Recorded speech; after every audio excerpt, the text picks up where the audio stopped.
झालेल्या मंथनासाठी सगळ्यांचे आभार मानतो, कारण इतक्या वर्षापासून आपण विचारमंथन घेतोय, पण आजचं जे मंथन झालं हे सर्वांनी इतक्या वर्षात झालेलं सर्वोत्कृष्ट मंथन मला म्हणतो.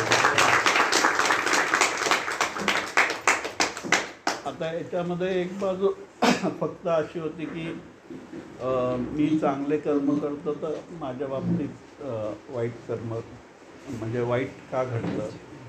याची दुसरी बाजू असे पण काही लोकांच्या मनात विचार असतो की दुसरा वाईट करतो पण तरी त्याच्या जीवनात चांगलं का घडतं, आणि ते जास्त सलतं. म्हणजे आम्ही चांगलं करतोय, चांगल्या हेतूने करतोय, आणि आमच्या जीवनात तर पावलोपावली संकट आहे. आणि असला कुठला देव कोणाला मान देईल की पावलापावली परीक्षा घेणारा. हां, त्यापेक्षा ते देव नसलेलं परवडलेलं असं एक स्थिती येते. आणि ज्याला बाहेर बघतो की दुसरा तर सफल होतोय, यशस्वी होतोय, आणि त्याच्या जीवनात बघितलं तर तो सगळं वाईट कर्म करतोय, चुकीचं बोलतोय, खोटं बोलतोय, असत्य बोलतोय, लोकांना फसवतोय, आणि तरी तो सफल होतोय. मग एक बाजू ही होती की मी चांगलं करतोय, माझ्या बाबतीत वाईट घडतं. दुसरी बाजू त्याची अशी होती की दुसरा वाईट करतोय पण त्याच्या बाबतीत चांगलं घडतंय. मग देव ही संकल्पना जी आहे, म्हणजे परमात्मा किंवा तो आहे का नाही या संदर्भात एक संदेह निर्माण होतो. आणि एक सामान्य बुद्धीचा कोणताही व्यक्ती ह्या गोष्टीवर प्रश्न उपस्थित करेल ना. कारण जर कोणी देव आहे आणि त्याला मला छळून, मला त्रास देऊन, मला सतत पनिशमेंट देऊन, मला ते घडवण्याच्या नावाखाली माझा छळ मांडत असेल, तर मग तो देव आपण कसा स्वीकार करायचा. की मग तो तसा असेल नाही तर मग तो दोन्ही बाजूनी पाहिजे. मग दुसरे सफल होताना दिसतात आहे, वाईट कर्म करतानाही, मग त्यांच्या बाबतीत कसं काय सगळं व्यवस्थित घडतं. मग साधारण एक मनामध्ये शंका उपस्थित होती सामान्य बुद्धीमध्ये की ही देव ज्याला आपण म्हणतो, परमात्मा ज्याला म्हणतो, तर नेमकं तो आहे का नाही, आणि असेल तर त्याचा न्याय चुकीचा वाटतो. आणि हा चुकीचा वाटतो यासाठी कारण आपण एक सामान्य बुद्धीने विचार करत असतो. कोणतंही चांगलं कर्म केला तर त्या कर्म केल्यानंतर आपण मोकळे होतो, पण ते जे फळ मिळणार असतं ते फळ मिळण्यामध्ये सगळं अस्तित्व समावित असतं. आणि अस्तित्व, प्रगाढ बुद्धिमत्ता आणि प्रगाढ त्याचं प्रतिभा असल्याशिवाय ते कर्माचं फळ तुम्हाला मिळूच शकत नाही. कारण ज्यावेळेला मी काही चांगलं करतो तर त्या चांगल्या कर्मामध्ये माझा हेतू काय आहे, म्हणजे मला पुण्य मिळायचं आहे, मला स्वर्गात स्थान पाहिजे, मला लोकांनी कौतुक केलं पाहिजे. म्हणजे मी जे करतोय कर्म चांगले ते फोटोत माझं नाव येण्यासाठी, लोकांनी माझं कौतुक करावं म्हणून, 4 लोकांमध्ये माझं नाव व्हावं म्हणून. मग तसं जर असेल, जसं आपण एक 4 ओळी मी लिहिली होती, मंदिराबाहेरच्या दगडावर देणगीदाराचं नाव आहे. म्हणजे धर्माच्या नावाखाली अहंकारालाच अजून भाव आहे.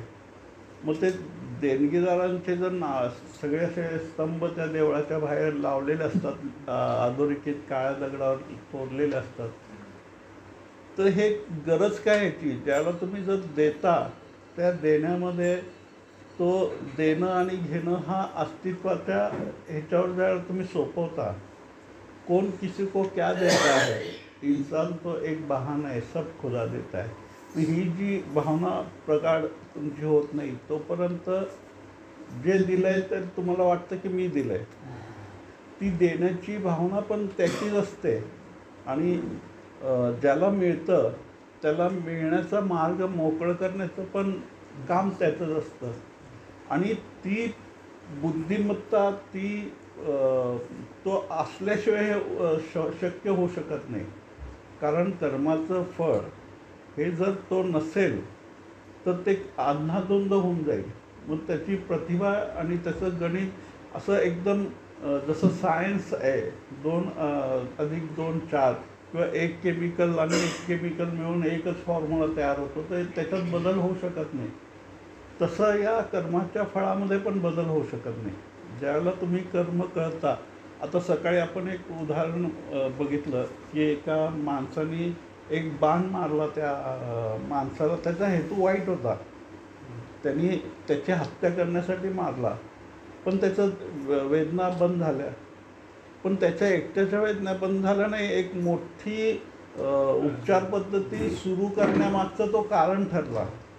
मग त्यांनी कर्म तर वाईट केलं होतं, वाईट हेतूनेच केलं होतं, पण घडलं त्यातनं शुभ आणि चांगलं घडलं समाजामध्ये. तसं तुम्ही एखाद्या व्यक्तीचा जीव वाचवला, तुम्ही चांगलं कर्म केलं असं तुम्हाला वाटतं की तुम्ही पाण्यात बुडवताना तुम्ही स्वतःच्या जीवावर खेळून त्याला वाचवलं. मग ज्याला तुम्ही वाचवलं त्यांनी उद्या 10 लोकांची हत्या केली, तर मग तो एकटा मेलेलं परवडत होतं का? ती 10 हत्या त्यांनी केलेली ती जास्त होती. त्यामुळं हे जे कर्म आपण करतो ना, ते कर्माबरोबर ते चांगलं आणि वाईट जे काय असतं ते आपल्यापुरतं असतं. अस्तित्व तटस्थपणे बघत असतो त्याला. पण नुसतं तटस्थपणा नसती, त्यात एक खूप गहिरी त्याच्यामध्ये अंतर्गत संरचना अशी असते की तुमच्या आतमध्ये पर्यंत ते डोकावलं जातं. आणि ते कित्येक म्हणजे एखादं बीज ज्याला तुम्ही मातीमध्ये पेरता, त्यातनं अंकुरण बाहेर येतं, एक रोपटं येतं, एक वृक्ष हळूहळू वर उगवायला सुरुवात होतो. तर हा काहीतरी त्या बीजामध्ये इनबिल्ट प्रोग्राम असल्याशिवाय हे सगळं शक्य होऊ शकत नाही.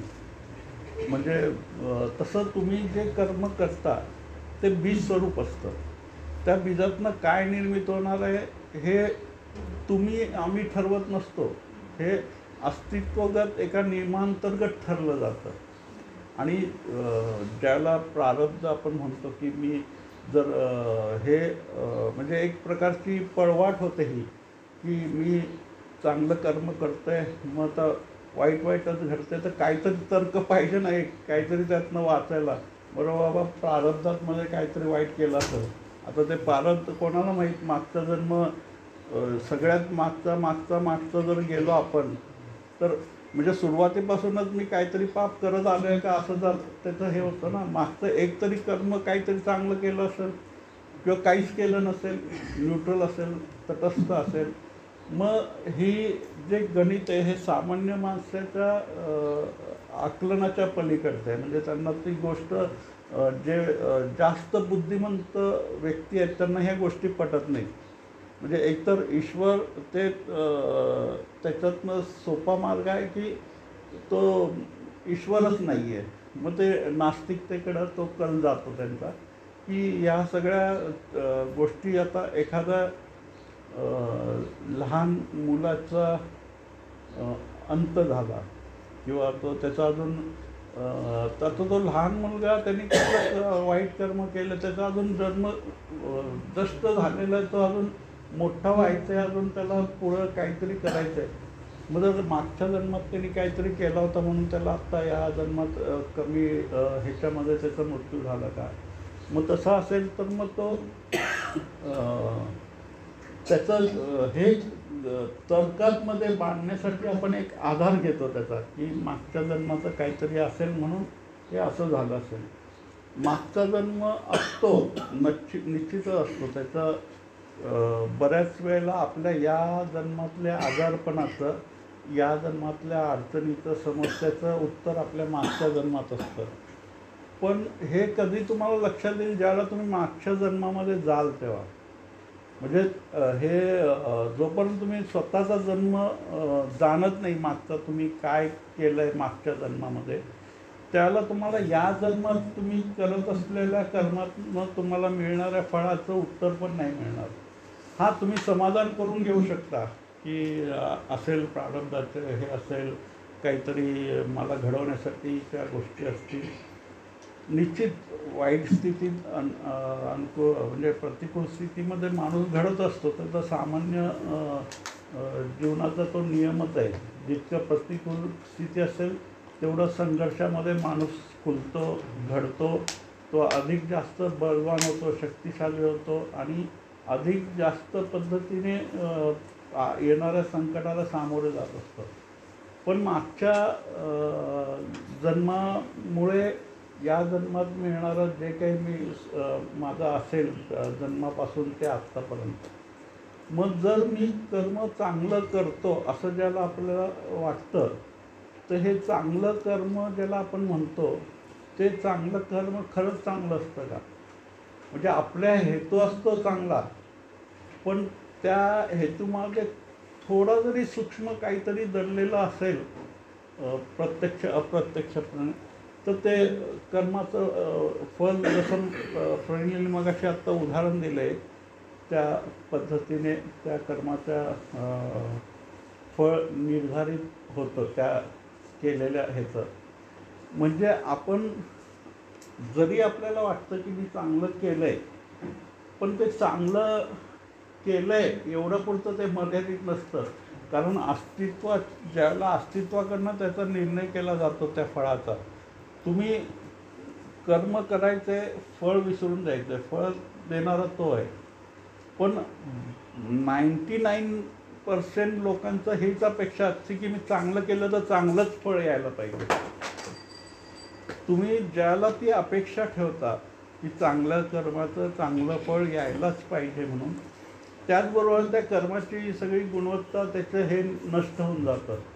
म्हणजे तुम्ही अपेक्षा ठेवून चाललाय की तुम्हाला ते फळ लक्ष आहे तुमचं, आणि ते फळ प्राप्त करण्यासाठी म्हणून तुम्ही हे सगळं करताय.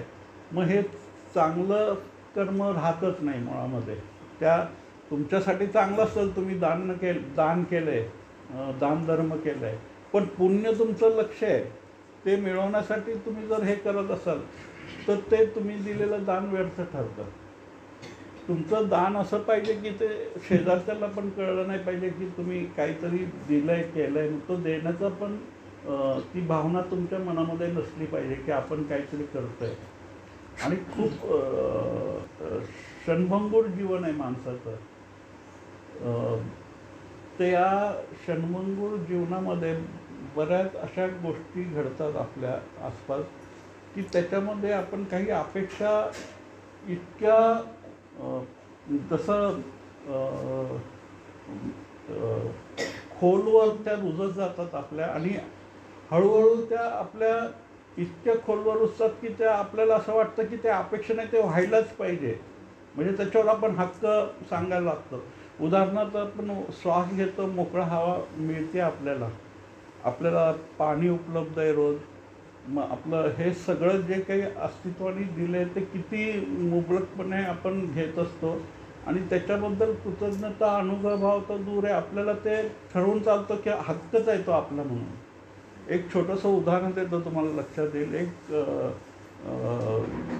भिकारी, म्हणजे चांगला दशपुष्ट भिकारी होता, पण त्याचा ॲक्सिडेंट झाल्यामुळं त्याला थोडंसं दुसरं काम काय मिळालं त्यामुळं त्याला भीक मागल्याशिवाय दुसरा पर्याय नव्हता.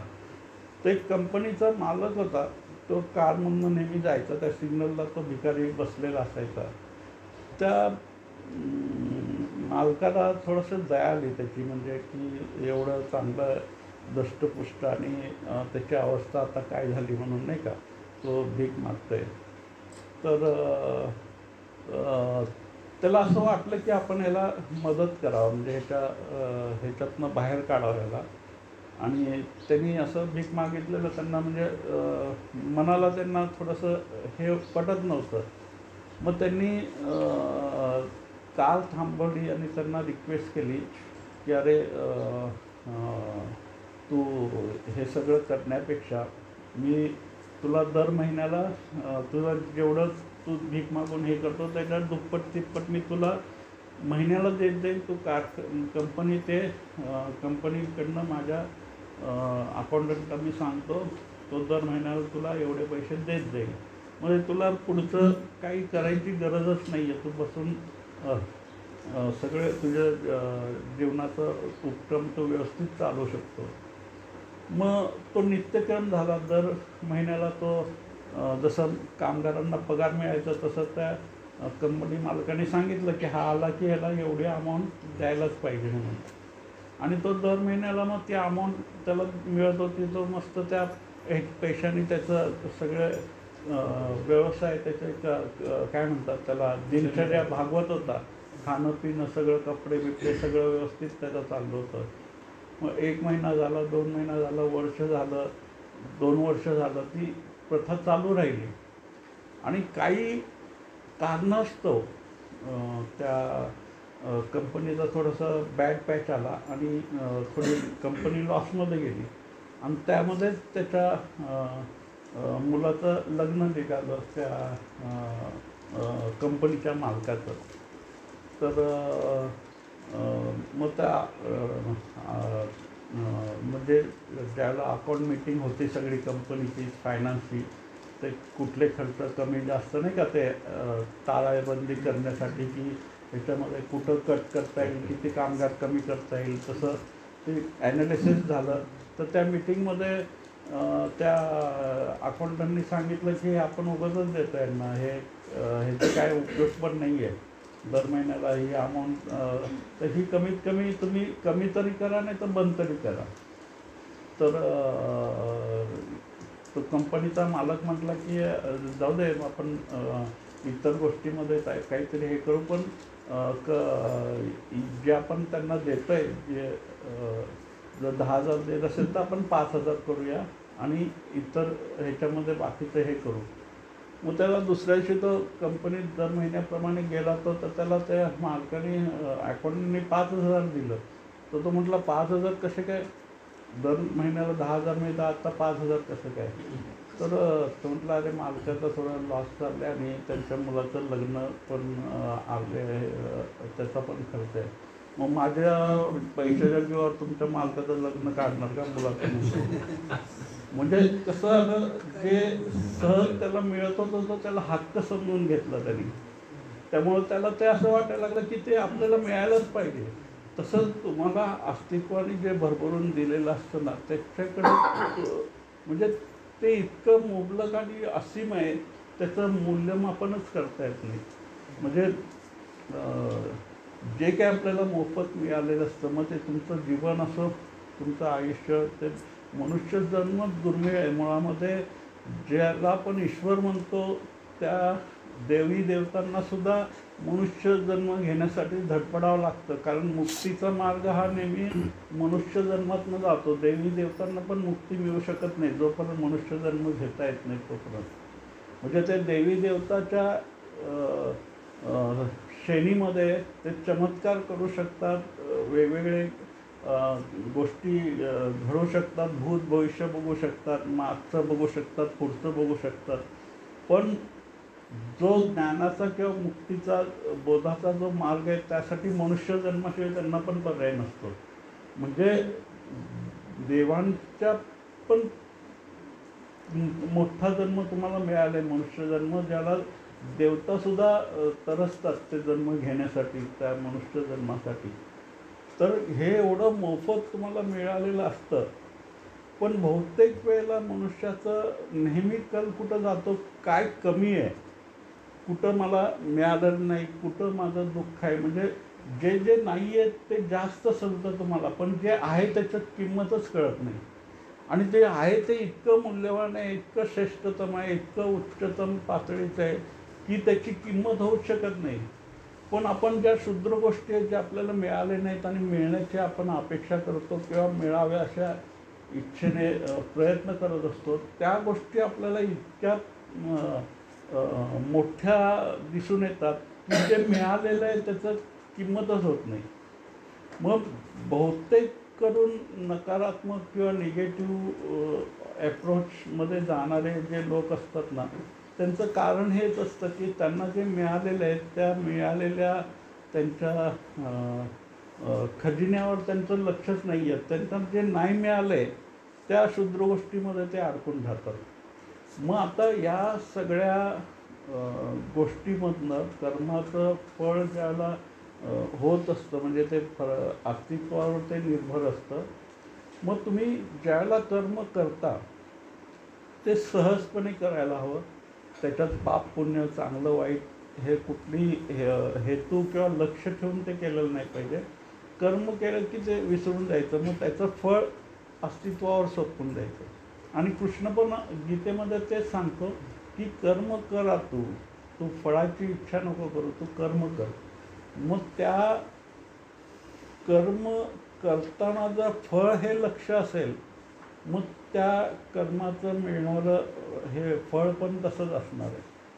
चांगलं केलं आणि वाईट घडतंय माझ्या बाबतीत, हे असं कधीच शक्य होत नाही.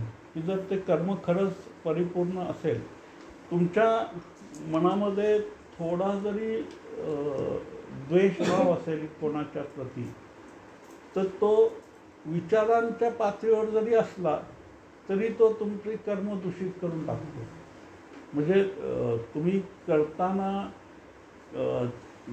चांगल्या व्यक्तीबद्दल करता, वाईट व्यक्ती होतं काय की तुम्ही जरी दान केलं कोणाला, तर नेमकं पात्र अपात्र तुम्ही कसं ठरवणार ना.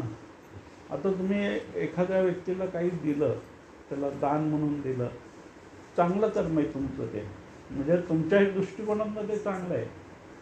पण त्या मिळालेल्या दानातनं ती व्यक्ती काय करते पुढं, ते पण महत्त्वपूर्ण आहे ना.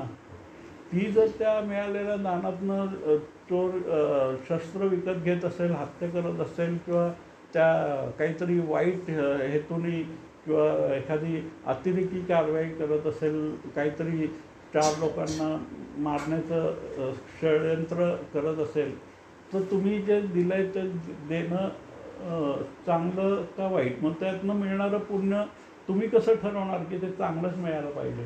कारण तुम्ही ठरवूच शकत नाही, ते अस्तित्वच ठरवणार. आणि अस्तित्व चं गणित स्पष्ट आहे. कारण तुम्ही फक्त कर्म होते असं बघतात. म्हणजे एखादा व्यक्ती वाईट करतो असं तुम्हाला दिसतंय आणि तो यश मिळवत आहे असं दिसतंय, पण तो वाईट, जसं मी मगाच्या उदाहरणात म्हटलं की त्यांनी वाईट केलं पण घडलं विपरीत, म्हणजे समाजाच्या कल्याणाच्या दृष्टिकोनातनं काहीतरी घडलं. तर असं जे लोक वाईट करतात आहे, तर त्यांच्या बाबतीत त्यांची झोप रात्रभराची निघून जाते.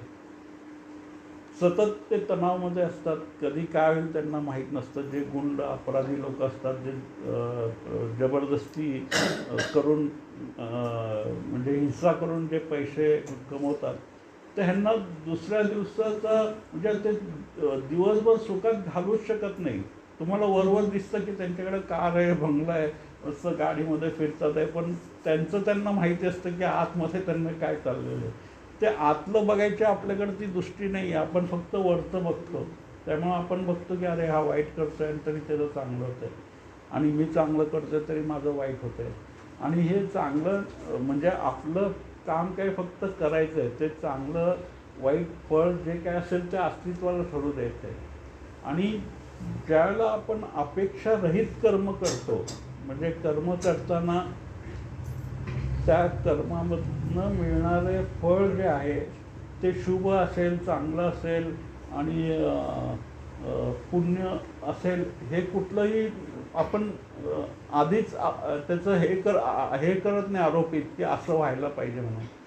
आणि बऱ्याच वेळेला आपण स्वतःला बुद्धिमान म्हणतो, पण ज्यावेळेला तुम्ही बघा मठामध्ये देवळामध्ये तुम्ही गेलं तर तुम्ही तिथं तक्रारच करत असतात देवापुढे किंवा बाबांपुढे की त्यांनी माझ्या बाबतीत हे असं का करायला नव्हतं, म्हणजे माझ्या आईला का त्यांनी एवढं असह्य वेदना दिला, का माझ्या मुलाला नोकरी नाही हे केली, का माझ्या व्यवसायामध्ये नुकसान हे निर्माण केलं, का माझी नोकरी गेली. म्हणजे आपण त्यांना शिकवायला जातो की काय योग्य आणि काय चुकीचं आहे. म्हणजे आपण परमात्मापेक्षा पण जास्त बुद्धिमान झालो. ज्याने आपल्याला बुद्धी दिली त्याला आपण शिकवतो की तू हे चुकीचं करतोय. की आता एखाद्या अतिरेकी कारवाईमध्ये अतिरेकी काहीतरी विध्वंसक कार्य करतो, हजारो निष्पाप लोक मारले जातात, किंवा हिरोशिमा नागासाकी म्हणजे ते अणुबॉम्बस्फोट झाले, सगळे नागरिकांबरोबर त्याचा परिणाम झाला, किती हजारोने करोडोने लोक मूत झाले, इतर जे जिवंत राहिले त्यांचं जीवन नरक झालं. हे सगळं आपल्याला दिसतं. मग त्याला आपल्याला वाटतं की अरे तो हाय की नाही, की असं काय करतोय तो. पण ज्याला तुम्ही असं म्हणता की हे वाईट कृत्य चाललंय त्याच्यासमोर, त्याच्या जीवनामध्ये जगतामध्ये घडतंय, तरी तो कसं काय तटस्थपणे बघतोय, तो काय करत नाही जर असेल तर. पण तुम्ही त्या माणसांना शोधा जे त्या अपघातामध्ये, त्या अपघातग्रस्तांना मदतीसाठी धावून येतात, त्याच्यामध्ये तुम्हाला देव दिसत नाही. म्हणजे आपलं सगळं पणाला लावून ते त्या जे जे अडचणीत असतात, त्या दुःखात होरपळे असतात, त्यांना वर काढण्यासाठी जे धडपडतात, त्यांच्यामध्ये तुम्हाला देव दिसत नाही. आणि बऱ्याच वेळेला असं होतं की देव हा काय त्याच्या वास्तविक रूपात नाही. आपली एक खूप गोड गैरसमज आहे की ईश्वर म्हणजे काही व्यक्ती नाही आहे, ती एक शक्ती आहे, ती ऊर्जा आहे. आणि जोपर्यंत आपण तिला व्यक्तीच्या रूपात बघतो तोपर्यंत आपण कधीच वास्तविक जे देवत्व आहे त्याला जाणू शकणार नाही. आपल्याला त्या व्यक्तीच्या बाहेर पडायला लागेल, त्या व्यक्तीमधली जी ऊर्जा आहे ती ऊर्जा आपल्याला अनुभवायला लागेल, तरच आपल्याला या आस्तिक नास्तिक आणि या जे चांगलं वाईट आणि पाप पुण्य याच्या फेऱ्यातनं बाहेर आपण पडू शकतो. आपण खूप वरवरचा विचार करतो साधारणपणे, आणि त्या प्रोसेसमध्ये काय होतं की एखादी देव म्हणजे कोणी व्यक्ती नाही आहे, आपण त्या व्यक्तीप्रमाणे त्याला ट्रीट करतो आणि त्या व्यक्तीप्रमाणेच आपले संभाषण आणि सगळे गोष्टी असतात की त्यांनी पण तसं व्यक्तीप्रमाणे आपल्याला हे करायला पाहिजे. मग ज्या वेळेला कुठंही काही नकारात्मक घडत असतं ना, तर त्याला खूप खोल आत कुठंतरी त्याचा सकारात्मक एक बाजू दडलेली असते. आणि जी सकारात्मक बाजू दडलेली असते ती सहजासहजी लक्षात येत नाही. एक गोष्ट मी नेहमी सांगत असतो की एक युवक होता, त्याला जाणून घ्यायचं होतं की हे ईश्वर किंवा सत्य जीवन म्हणजे काय ते, आणि ते जाणून घेण्यासाठी म्हणून तो एका गुरुच्या शोधात होता. बहुतेक वेळा गुरुचा शोध ज्यावेळेला सुरू होतो त्यावेळेला आपले काही धारणा आणि अपेक्षा असतात की त्या अपेक्षेला तो पात्र होईल तो गुरु आपला, आणि त्या अपेक्षा खंड करत असेल त्या गुरुला आपण कसं गुरु मानणार. म्हणजे एखादा शंकर महाराज तिथं दारू पितोय, मटण खातोय, त्याला तुम्ही कसं गुरु मानायचं. मग जर तुम्ही आधीच ती धारणा ठेवून आला, एखादा ब्राह्मण व्यक्ती तिथं गेला तर त्याला ती गोष्ट त्याच्या मानसिकतेला, त्याच्या संस्काराला पटणारीच नाही आहे. तो तिचा स्वीकार करूच शकत नाही तिथं महाराजांना. मग ज्यावेळेला तुम्ही गुरु म्हणून जाता त्यावेळेला तुमचे काही धारणा तुम्ही घेऊनच जाता. तो पण निघाला तर त्या धारणा त्याच्या पण मनामध्ये होत्या, आणि तो ऐकून होता की या एका गुरुबद्दल की त्याच्याबद्दल बऱ्याच लोकांनी सांगितलं की हा खूप चांगला गुरु आहे, ह्याने खूप लोकांना मार्गस्थ केलं आहे, खूप लोकांना तो ज्ञानार्जन करून त्यांची जीवन सफल केलेलं आहे. मग ते ऐकून त्याला वाटलं की हा आपला पण उद्धार करेल, आपण पण ह्याच्यासोबत जाऊ, कमीत कमी माझ्या जीवनाचं कल्याण होईल, ज्यासाठी मी एवढं वर्ष धडपडतोय, शोधतोय की काहीतरी मार्ग मिळेल मला, ह्यातून नक्की मला मार्ग मिळेल.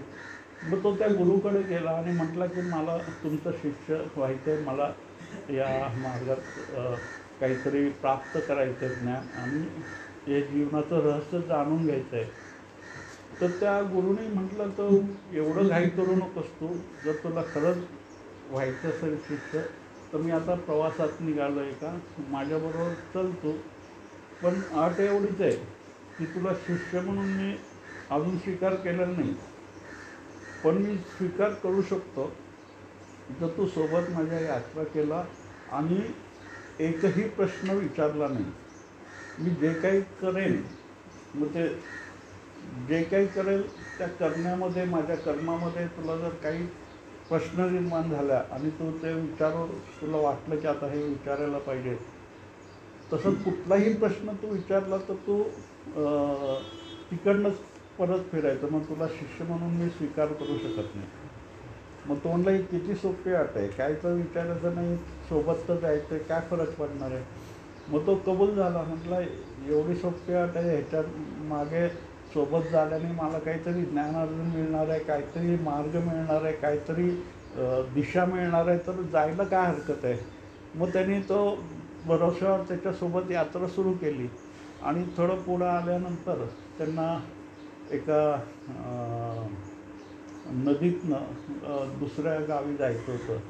तर त्या नावाड्याला त्यांनी विनंती केली की आम्हाला पैठणी जाण्यासाठी तुझं मानधन काय आहे. म्हणजे तो नावाड्याचं तर कामच आहे ना, जीविका, की त्यांना सोडायचं किनाऱ्यावर, त्यातनं जे मिळेल त्याच्यातनं त्याचं उदरनिर्वाह चालायचा.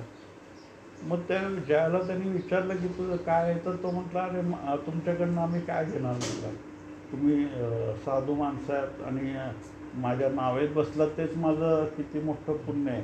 त्यामुळं आम्हाला असं अपराधभाव वाटेल की काय घेतलं तुमच्याकडनं, तर तुम्ही बसा नावेत, तुम्हाला सोडतो आम्ही, आम्हाला काही देऊ नका तुम्ही.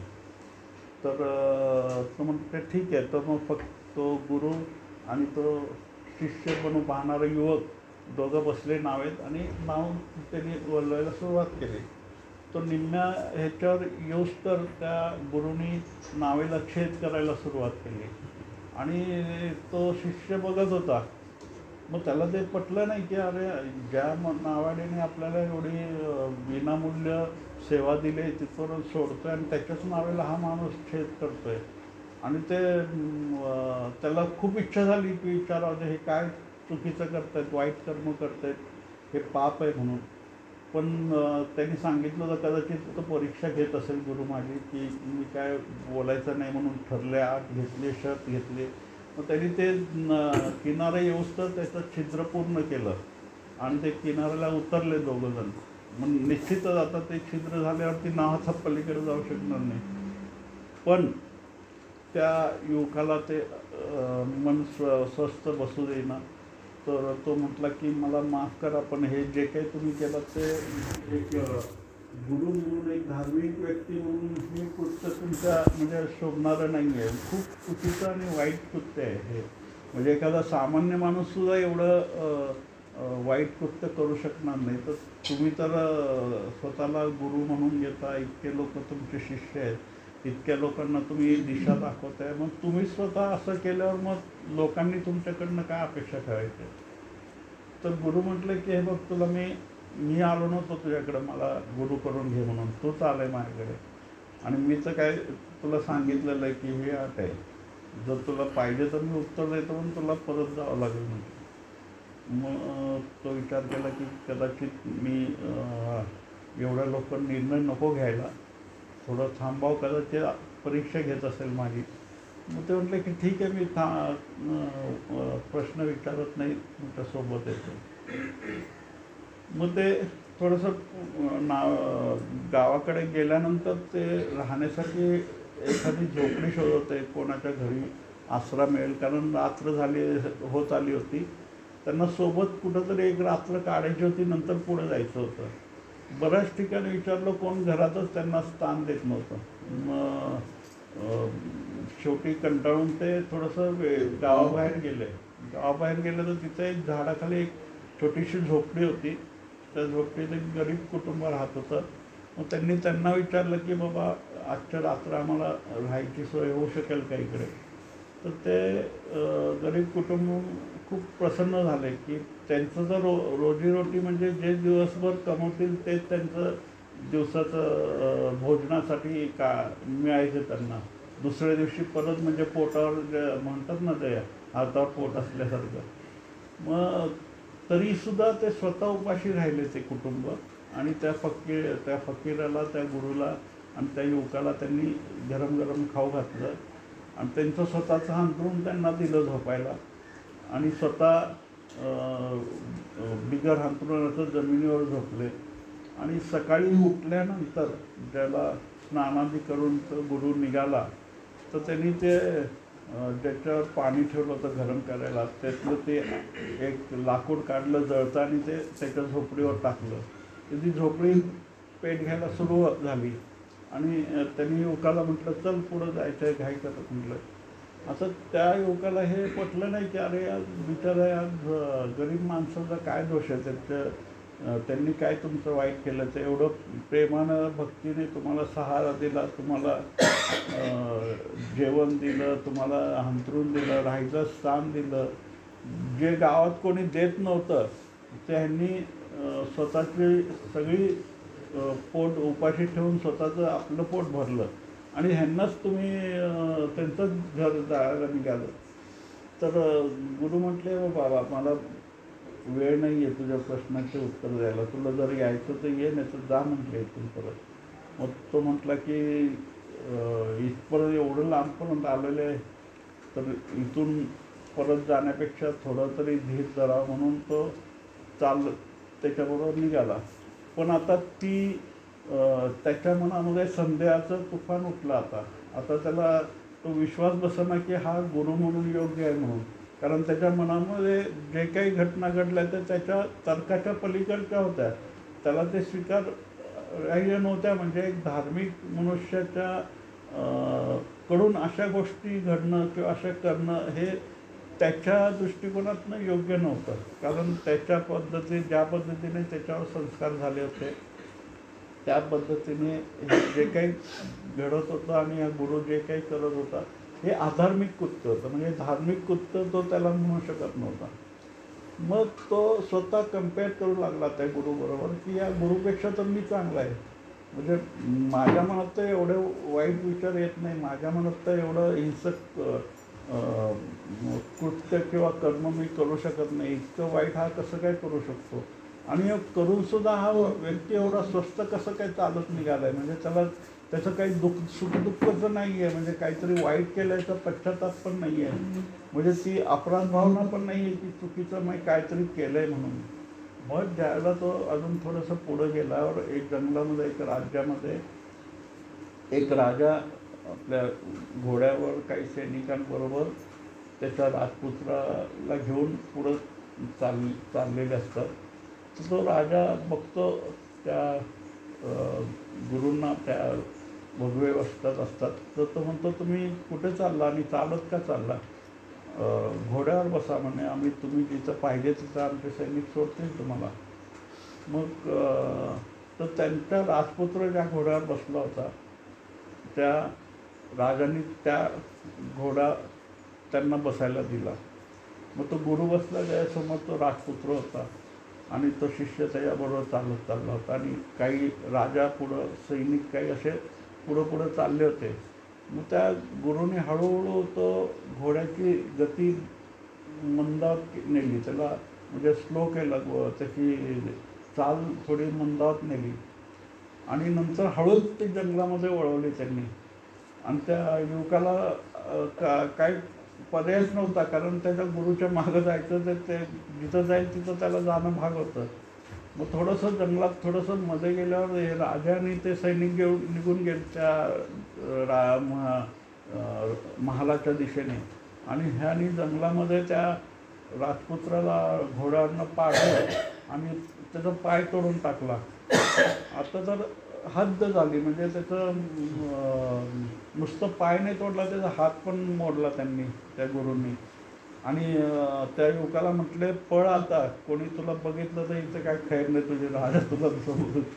आता ती गोष्ट तर त्याला तो घामेघूम झाला. थोडंसं पुढं जीव वाचवण्याच्या दृष्टिकोनाचं त्या गुरुबरोबर पळला, पण एका झाडाखाली थकल्यावर जर दोघं थांबले त्यावेळेला त्या युवकाने म्हटलं माफ करा, म्हटलं माझ्याकडनं खूप मोठी चूक झाली, कुठून मला दुर्बुद्ध झाली आणि मी तुमच्या नादी लागलो आणि निघालो काहीतरी मिळवण्याच्या ह्याच्याने. इथं मिळवणं तर दूर आहे, हाय ते पण जायची वेळ आली म्हटलं. आता या स्थितीमध्ये मी इतक्या वेळापर्यंत तुम्ही म्हणत होता की मी तुला शिष्य म्हणून अजून स्वीकार केला नाही, पण मीच तुम्हाला म्हणतो, मला तुम्ही गुरु म्हणून स्वीकार नाही. असले गुरु नकोच म्हटले आम्हाला. मी परत जातो. पुन्हा मेहरबानी करून ईश्वराला हेच प्रार्थना करेल की तुमच्यासारखा गुरु कोणाला मिळू नये. आणि मला जे मिळालेलं आहे माझ्या नशिबाने, हे माझं दुर्भाग्य समजतो की माझी खूप मोठी चूक झाली आणि मी माझ्या जीवनातले किती अनमोल क्षण मी वाया घालवले तुमच्या नादाने. आणि आता इथून पुढं मी ही चूक करणार नाही म्हणून. आणि मला तुमचे प्रश्न पण नको आणि तुमचे उत्तर पण नको म्हटले. आणि तो युवक तिकडनं निघून गेला त्या गुरुला सोडून. आणि ज्याला तो परत आला त्या राज्याच्या दिशेने, तर त्याला लक्षात आलं की तिथं काहीतरी उत्सव चालू होता. सगळे घराघरामध्ये दिवे लागले होते, उदबत्ती, सगळीकडे सुगंधी फुलं, दीप, नैवेद्य, काहीतरी मोठं दिवाळीचा सण असल्यासारखं एखादा मोठं उत्सव, नाच गाणी सगळं चाललेलं होतं. ते बघून तो विचारात पडला काय सण वगैरे आहे का इथे म्हणून. त्यांनी एका गावकऱ्याला विचारलं, इथं काय चाललंय, एवढं मोठं उत्सव कशासाठी आहे. तर गावकऱ्यांनी सांगितलं, अरे इथला जो राजा होता त्या राजाचा राजपुत्र होता, त्याचे हातपाय तुटल्यामुळे आम्ही हे सगळं उत्सव करतोय. तर त्या युवकाने विचारलं, अरे हे तर वाईट गोष्ट आहे ना, एखाद्या राजपुत्राचा हातपाय तुटलं हे चांगली थोडी गोष्ट आहे. तर त्या गावकऱ्यांनी सांगितलं की तो राजपुत्र इतका क्रूर आणि दुष्ट होता की त्याचं जर सत्तेत आला असता तर या गावाचं, या राज्याचं काय खरं नव्हतं. आणि या गावाचा, या राज्याचा असा नियम आहे की जर जो सत्तेत बसणारा जो उत्तराधिकारी आहे तो जो अपंग असेल, त्याचा जर शारीरिक व्यंग्य काय असेल, तर या गावामधला एखादा नागरिक राजा म्हणून गावातल्याच लोकांनी निवडून द्यायचा असतो, या राज्यातल्या लोकांनी. आणि त्याला उत्तराधी म्हणून स्वीकार करावा लागतं. तर आम्ही त्या जाचातनं, त्या दुष्टतेतनं वाचलो. आणि आमच्यातला, म्हणजे आमचे सुख दुःख जाणणारा, आम्हाला समजणारा, आमच्या पद्धतीने आमच्या जीवनचर्या जगणारा आमच्यातलाच माणूस आज उद्या तिकडं बसणार राजसत्तेवर. म्हणजे तो योग्यच नाही करणार, आम्हाला खात्री आहे. त्यामुळं हा उत्सव आम्ही बनवतो आहे. मग त्याला लक्षात आलं की अरे गुरुला कदाचित हे पहिल्यांदाच आधीपासूनच माहिती होतं ही प्रथा अशी आहे. आणि ते तो मुलगा दुष्ट आहे, त्यांना आधीच कल्पना असावी म्हणून त्यांनी हे केलं असेल. पण ती वेळ आता निघून गेली होती, कारण तो खूप पुढे निघून आले होते. मग तिकडनं पडत पुढे गेले ते. ज्याला तो युवक परत ज्या झोपडीमध्ये त्यांनी जाळली होती, त्या गुरूंनी ती झोपडी, त्या कुटुंबाकडे गेले तो युवक. तर त्याला कळलं की, तुम्हाला आठवलं का त्या कुटुंब प्रमुखाला त्यांनी विचारलं की आम्ही तुमच्याकडे राहिलो होतो, माझ्याबरोबर एक गुरु होते आणि आम्ही रात्रभर तुमच्याकडे राहिलो होतो, तुम्ही आम्हाला भोजन दिलं होते. तर हां म्हटले, तुम्ही आठवलं, तुम्ही इथं होते त्या दिवशी. आणि त्या दुसऱ्या दिवशी आमच्या झोपडीला आग लागली म्हटलं, सगळं जळून खाक झालं. पण त्यामुळे आम्ही झोपडीत झोपू शकलो नाही, आम्हाला बाहेर झोपावं लागलं झाडाच्या एकदम ह्याच्या खाली. आणि त्या दिवशी पाऊस पडला म्हटलं, वीज पडली आणि त्या झोपडीच्या दिशेनेच वीज पडली. जर आम्ही ती झोपडी जळली नसती तर आम्ही तिथं असलो असतो आणि आमचं सगळ्या जीवन आमचं झालं असतं. म्हणजे आज आम्ही जिवंत आहोत का, तर ती झोपडी जळली म्हणून. ती जर जळली नसती तर त्याबरोबर आमचं पण जीवन समाप्त झालं असतं. मग त्याला वाटलं त्या शिष्याला की कदाचित गुरुचा एक काहीतरी चांगला हेतू होता याच्यामध्ये. त्यांनी आपल्याला ते वाईट दिसलं की चुकीचं होतं आहे, काहीतरी नकारात्मक होतं आहे, दुष्टता होते. पण ह्याच्यामध्ये त्यांचा जीव वाचवण्यामागची ती त्या गुरुची कदाचित करुणाच असेल. पण ती त्याला समजू शकली नाही त्यावेळेला. मग परत पुढे गेला तर त्याला तो नावाडी दिसला. आणि त्यावेळेला त्या नावाडीने पण सांगितलं, त्याशी तुम्ही आला होतात त्या दुसऱ्या दिवशी मी जाऊ शकलो नाही गावात, कारण नावेला होल पडलं होतं. तर त्या दिवशी ती नाव 4 दरोडे करून ती नाव घेऊन आमच्याच गावावर दरोडा टाकायला गेले होते. तर ते नावाला होल असल्यामुळं ते जाऊ शकले नाही, मध्येच बुडले. त्यातले 3 मेले, एकाला गावकऱ्यांनी पकडलं आणि एक मोठ्या संकटातनं माझं गाव वाचलं. मग आता ज्या ज्या वेळेला आपल्या पण जीवनामध्ये काही नकारात्मक गोष्टी घडतात, काही दुःखद गोष्टी घडतात, काही वाईट गोष्टी घडतात, पण त्या वर्तमान स्थितीमध्ये आपण त्याचा अंदाज लावू शकत नाहीत की ते खरंच आपल्या भविष्यासाठीचे शुभ असतील, की त्या नकारात्मक किंवा दुःखद घटनातनं, प्रसंगातनं चांगलं काहीतरी घडणार आहे ही कल्पना त्या वर्तमान स्थितीत आपल्याला येत नाही. खूप पुढे गेल्यानंतर कालांतराने आपल्याला लक्षात येतं की अरे आपल्या जीवनात हे घडलेले जे काही वाईट घटना आहेत त्याच्यामुळं काहीतरी. आता बऱ्याच लोकांनी उदाहरण पण दिले त्याचे, त्यांच्या जीवनात घडलेल्या गोष्टींचे, की त्यावेळेला वर्तमान स्थितीत त्यांना ते कळालं नाही, पण पुढं गेल्यानंतर त्यांना लक्षात आलं की हे जे वाईट घडलेलं होतं, जसं मला वाटतं समिताने पण दिलं होतं उदाहरण, 2-3 जणांनी उदाहरण दिले होते त्या बाबतीत. हां, तू दिलं होतं मला वाटतं. तर त्या वेगवेगळ्या तुमच्या जीवनात येणाऱ्या चांगल्या वाईट प्रसंग जे काही घडत असतात, त्या वर्तमान स्थितीमध्ये ज्यावेळेला आपण त्याला फेस करत असतो त्यावेळेला ते आपल्याला पटतच नाही की हे चुकीचंच आहे असं वाटतं आपल्याला. पण खूप पुढे गेल्याने कालांतराने आपल्याला कळतं की हे झालं, त्याच्यामुळे काही सकारात्मक बदल आपल्यामध्ये झाले.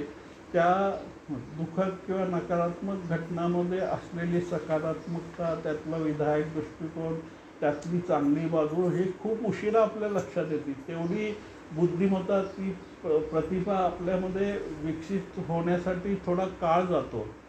मग ज्याला तुम्ही त्या अस्तित्वावर विश्वास ठेवून त्या श्रद्धेच्या पोटी वाटचाल करत असतात, त्याला तुमच्या मनामध्ये शंका, कुशंका हे यायलाच नाही पाहिजे की माझ्या बाबतीतच असं का.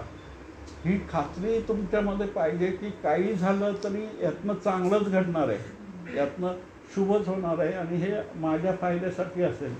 कदाचित आत्ता जे घडणारं दुःख आहे किंवा वाईट आहे हे माझ्याच चांगल्यासाठी असेल, पण हे ती समज आपल्यामध्ये कालांतराने विकसित होते. हळूहळू ती झिरपत खोलवर रुजते आणि नंतर मग आपल्याला लक्षात येतं की जे काही अस्तित्वात घडतं आहे त्यात वाईट असं नाही, काहीच नाही. ना ते चांगलं असं काय, ना वाईट असं आहे, ना पाप आहे ना पुण्य आहे. ते सगळं एका नियमाअंतर्गत सगळ्या गोष्टी घडतात आहे, होतात आहे.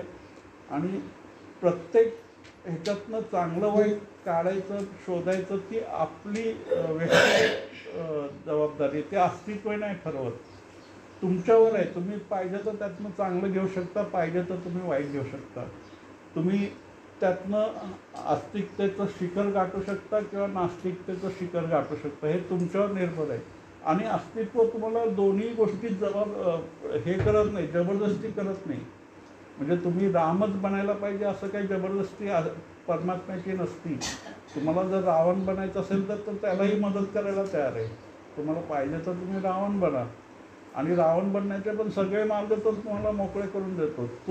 तुम्ही आतनं काय ठरवता त्याच्यावर निर्भर आहे. आणि जर सगळे तुम्ही म्हणता की परमात्मा आहे तर त्यांनी सगळ्यांनाच राम का नाही बनवलं, का रावणाची गरज आहे.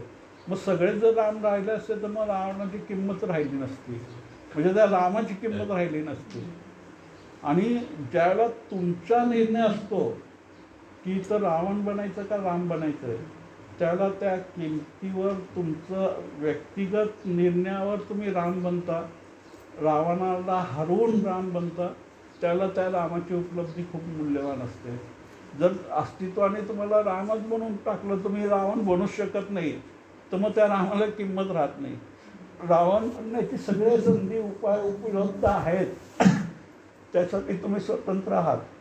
तरी तुम्ही प्रयत्नपूर्वक राम बनता, त्यावेळेला त्या रामाची किंमत असते. त्यामुळं अस्तित्वामध्ये जे काही घडत असतं, चांगलं वाईट त्या गोष्टी, त्यामध्ये अस्तित्व तुमच्यावर इतकं असीम प्रेम करतं की त्यांनी तुम्हाला ती पण स्वतंत्रता दिली आहे की तुम्ही पाहिजे तर वाईट बनू शकतात, पाहिजे तर चांगलं बना. त्याचा आपला स्वतःचा काही निर्णय नाही अस्तित्वाचा. आणि तुम्ही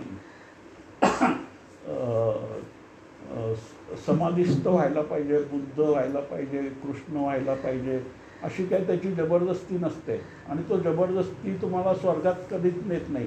तुमची इच्छा असेल तुम्हाला नरकात जायचं तर तो त्याच्यात पण तुमचं स्वागत करतो. मग तो जर ओढून ताडून तुम्हाला नरकात जायचं आहे आणि मी तुम्हाला ओढून ताडून जबरदस्ती धक्के मारून मारून स्वर्गात नेलं तर ते स्वर्ग तुमच्यासाठी नरक होणार आहे. मग जर तुम्हाला स्वतःहून नरकात जायचं असेल तर मग तिथं अस्तित्व तुम्हाला जबरदस्ती नाही करत. आणि पण जो स्वर्गात जाण्यासाठी धडपडतोय, प्रयत्न करतोय आणि त्याचा सर्वस्वीपणाला लावतोय, मग अस्तित्व त्याला पण स्वर्गात नेण्यासाठी तो जिथं आहे तिथं स्वर्ग उभं करू शकतो. आणि एक वेळ अशी येते की नरकात जरी त्याला पाठवलं अशा व्यक्तीला तो नरकाचा पण स्वर्ग बनवून टाकेल. आणि अशा स्थितीमध्ये आपण सगळे आत्मकलाचे सदस्य त्या दिशेने वाटचाल करतोय. आणि आजच्या तुमच्या सगळ्या एकंदर मंथनातनं त्याचे संकेत मिळाले, त्यासाठी मी खूप आनंदी आहे. आपल्या सगळ्यांचे मनपूर्वक